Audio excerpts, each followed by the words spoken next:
साथियों नमस्कार। साथियों, माननीय सुप्रीम कोर्ट ने डिसेबिलिटी पेंशन को लेकर केंद्र सरकार को, मोदी सरकार को कड़ा फटकारा है और एक ऐसा जजमेंट दिया है जो सीधे तौर पे आपके काम आ सकता है। अगर आप डिसेबिलिटी पेंशन ले रहे हो या डिसेबल सोल्जर है तो ये पूरी न्यूज आप लोगों के लिए बहुत ही काम की खबर है। तो इस पूरी खबर पे चलते हैं। विकलांगता पेंशन एक नियत अधिकार है। सुप्रीम कोर्ट ने पूर्व सैनिकों की पेंशन विवाद पर केंद्र सरकार को फटकार लगाई है। सुप्रीम कोर्ट ने गुरुवार को इस बात पर जोर दिया कि भारत सरकार को राष्ट्र की सेवा करने वालों को लाभ देने में निष्पक्षता, निरंतरता और सम्मान व्यवहार का प्रदर्शन करना चाहिए, क्योंकि उसने घोषणा की कि विकलांगता पेंशन एक मूल्यवान अधिकार है जो एक बार देय पाए जाने पर देय होने की तिथि से भुगतान किया जाना चाहिए। दाव को दाखिल करने से 3 साल पहले तक बकाया राशि को सीमित करने के केंद्र सरकार के प्रयास की आलोचना करते हुए अदालत ने कहा कि सरकार संवैधानिक रूप से किसी अधिकार को स्वीकार नहीं कर सकती जबकि वह वास्तव में उसके मूल स्वरूप को नकारती है। सशस्त्र बल न्यायाधिकरण AFT के समक्ष मूल आवेदन दाखिल करने से पहले के 3 वर्षों की अवधि तक विकलांगता पेंशन के बकाया को सीमित करने के केंद्र सरकार के तर्क को खारिज करते हुए न्यायमूर्ति PS नरसिम्हा और आलोक राधे की पीठ ने फैसला सुनाया कि एक बार पात्रता न्यायिक रूप से पुष्टि हो जाने के बाद परिसीमा या देरी का हवाला देकर लाभ को कम नहीं किया जा सकता। जब किसी नीति द्वारा किसी लाभ को मान्यता दी जाती है और न्यायिक निर्णय द्वारा उसकी पुष्टि की जाती है तो उसका प्रयोग चयनात्मक या असमान नहीं हो सकता। पीठ ने कहा और आगे कहा कि केंद्र सरकार एक आदर्श नियोक्ता के रूप में पूर्व सैनिकों को उनके हक के लिए मुकदमा करने के लिए मजबूर करने के बजाय सक्रिय रूप से लाभ प्रदान करने की उम्मीद की जाती है।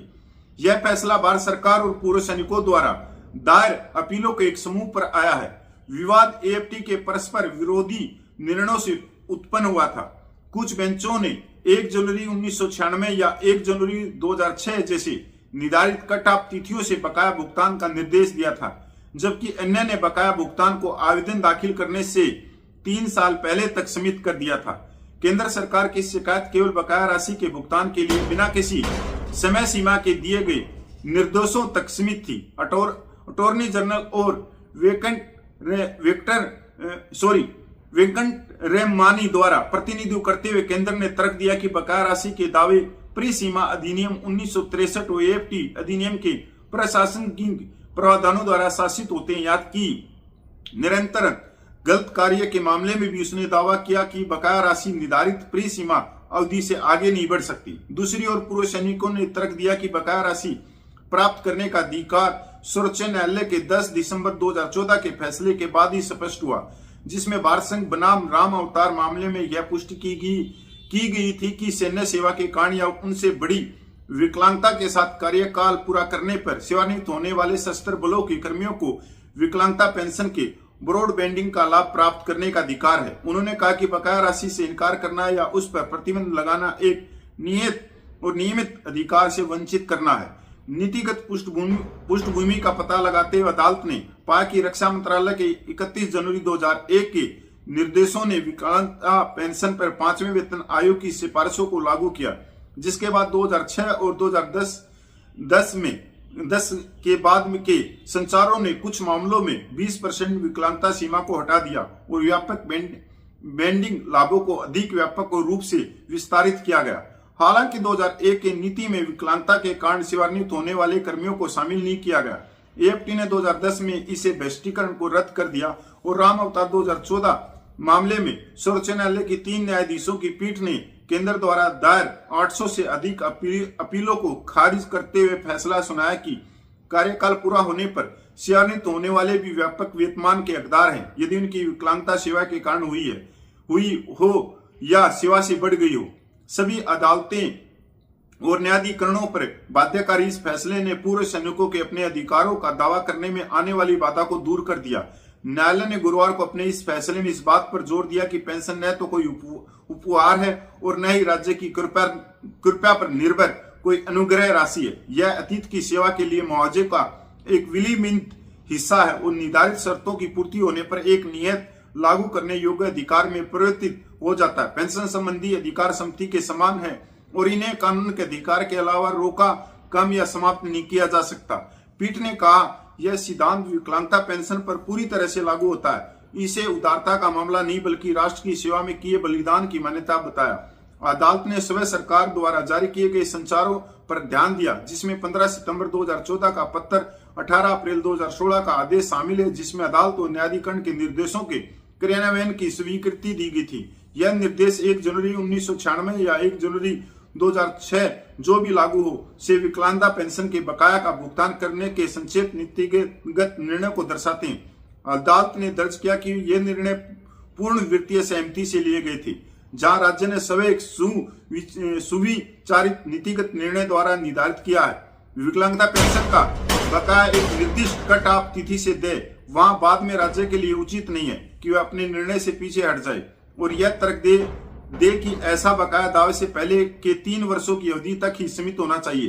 पीठ ने कहा ऐसा करने की अनुमति देना आगे का सैद्धांतिक रूप से अधिकार को स्वीकार करने के समान होगा, जबकि वास्तव में इसके सार को नकारा दिया जाएगा। न्यायालय ने आगे कहा कि न्यायिक निर्णयों के साथ साथ सरकार के अपने नीतिगत निर्णयों के मद्देनजर देय हो चुके बकाया की किसी भी प्रकार की वसूली सम्पत्ति की वसूली होगी और संविधान के अनुच्छेद 301 का उल्लंघन होगी। यूनियन की अपीलों को खारिज करते हुए सुप्रीम कोर्ट ने एएफटी के उन आदेशों को रद्द कर दिया जिसमें बकाया राशि को आवेदन दाखिल करने से 3 साल पहले तक सीमित कर दिया गया था। प्रभावित पूर्व सैनिकों को विकलांगता पेंशन का हकदार माना गया, जिसमें ब्रॉडबैंडिंग का लाभ भी शामिल है, जो 1 जनवरी 1996 या 1 जनवरी 2006 से प्रभावी होगा। साथ ही 6% प्रति वर्ष की दर से ब्याज भी मिलेगा। साथियों, ये जो जजमेंट है ये बहुत ही महत्वपूर्ण जजमेंट है उन लाखों विकलांग सैनिकों के हक में। साथियों, मैं इसको थोड़ा सा उदाहरण आप लोगों को देना चाहता हूं कि वाकई में ये है क्या। साथियों, कोई भी जवान जब अपनी डिसेबिलिटी पेंशन के लिए वो न्यायालय में जाता था और न्यायालय का दरवाजा खटखटाता था, तो अगर वो केस जीत जाता था, उसके हक में आता था, तो जो उसको एरियर मिलता था वो पिछले सिर्फ 3 सालों का मिलता था। चाहे वो वो सोल्जर जो डिसेबिलिटी पेंशन चाहे 1996 के अंदर होया हो, चाहे 2006 के बाद होया हो, तो पिछले जो सालों का था वो एरियर नहीं मिलता था। सिर्फ 3 सालों का एरियर ही उसको मिलता था, चाहे निर्णय कुछ भी हो कोर्ट से। तो ये सीधे सीधे जो विकलांग सैनिक थे उनके ऊपर सीधा एक कुटरघात हम बोल सकते हैं कि वही था इसके ऊपर।